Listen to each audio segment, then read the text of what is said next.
Hi ladies, it's Valerie. It is beta number 3. It is August 3rd. I am getting these up even though it's late in the day for me. Long day at work, and then we went straight over to my mother-in-law's for dinner, and it's now almost 11 and we are just now getting home. So before I change and get ready to go to bed, I wanted to do, we just had our last Bradley class last night, so I wanted to just review that. It's classes 11 and 12, and class 11 is being a great coach. It reviews just kind of, everything that we had done throughout the class, nutrition, introduction, the different stages of labor. I'm looking down because I've got my book here. There's a list of like 50 questions, and it says for each job, please write in whose responsibility it is, indicate whether it's something the mother, coach, nurse, midwife, doctor, or family needs to do. Obviously, we don't review these in detail. We hit the bullet points, and and basically the rest is for you to, to do on your own and spend some time doing. I'm hoping that my camera station stays up because it's 1, 2, 3, 4 pillows stacked on each other, and my dog's on the side of the bed, which I think it's shaking. So sorry. Again, the quality of these is awful, but do what I can. So the bolded items are, who will go to the mother to classes to learn and expect and help her in labor, who will call the doctor or midwife when she's in labor, who will spoon ice chips into her mouth, who will act as an advocate for the mother when decisions must be made, who will hold her up in the pushing position even if for hours if necessary. I'm so sorry that the camera is shaking. Sam, stop. Sammy, stop. Stop. Stop. You are really ruining my setup here. And who will the mother say she couldn't have done without? So again, all very important for the coach or the dad. Bradley method is, husband coached childbirth is their goal. So everything is usually either the father of the child or, husband, whatever the case may be. I'm trying to see if this camera is shaking. I apologize. Let me just show you really quick. So I'm on my bed. There's my dog. Sammy. Say hi to the camera. Yep, there he is. Little whiny guy. Little whiny because his brother is out on a walk. Anyway, and then this is my awesome camera tripod at the moment. It's ridiculous. Anyway, so I'm going to try to make this in less than 10 minutes. Again, please just ignore the shaking. Okay, sorry, worst vlogs ever.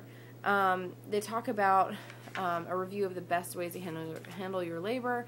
BEST stands for Bradley Energy Saving Techniques. Talks about basically just trying to get through early labor. The first, up to 4 centimeters dilated is, alright, this is not going to work. The first 4 centimeters dilated usually takes the longest amount of time. So they just say, the longer you can, kind of ignore it is very helpful. So, so to do that, to be calm, go back home if you arrive too early. I can't sit like this, but my dog is just shaking the bed, so I apologize. Wow, worst video ever. Sorry. Let's see. Use relaxation techniques. So you should be practicing relaxation. That's something that we are not too good at the moment. Use normal abdominal breathing. You can walk during labor. Dr. Caldiero Barcia has determined that walking during labor shortens labor an average of 28%. So that's awesome. And walking also aids in opening the pelvis to help the baby come down. Keep drinking during labor. You want to stay hydrated. It's very important to eat if you're hungry, to store up energy and to keep your strength up. Let's see, sleep if you're sleepy. Sleeping through labor is a very, very helpful technique as well. Let's see. Sorry. sorry. I'm going to say sorry 1,000 times. Okay. Stay active as long as you can. Try taking a warm bath or shower. Avoid taking medication. Just keep, enthusiastic, positive, calm. And just, again, just kind of a review of the class. So I am going to go back and do each individual class review. But obviously that didn't happen when I had wanted it to. So it's kind of happening a little bit backwards, but the other ones are going to come in sequence. Talking about emergency childbirth, what to do if you don't make it to the hospital and you're having like a really fast labor, what to do if you're on the side of the road, just those types of things. We'll talk about what is labor, birthplace tour, making sure that you tour your birthplace. I've had several friends who haven't toured the birthplace. I don't know why they wouldn't want to. It's been helpful when we've toured it just to, again, feel comfortable in your surroundings, and just so that when you get there, like, you have a sense of where you're going, what you're doing. I think it's very important to tour your birthplace. Class 12, again, 11 and 12 were combined for us. Class 12 is all about newborn care, preparing for your family, just being aware of, sorry, I keep tilting the camera, goodness, all right, just being aware of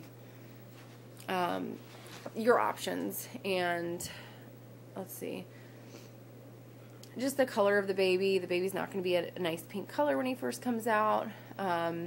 He's going to be wet. He might be a little hairy from excess lanugo that hasn't, fallen off. Statistically, the baby, average baby is going to be 18 to 22 inches long, weighing about 7.5 to 9.5 pounds.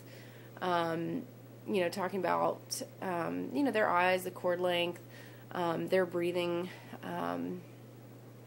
their first bowel movement, breastfeeding for the first time, getting off to that good start. Let's see. She did mention, which I thought was interesting, that 19 drops of colostrum is considered sufficient when the baby is first born. Their belly is like the size, their stomach is like the size of like a walnut or a marble or something like that. So it's very, very small. Your body knows what it's doing. A lot of people, if they don't breastfeed, they formula feed, and you think of like 19 drops of colostrum. That's not going to be very much. But then you think of people who formula feed, and they're going to feed like a few ounces.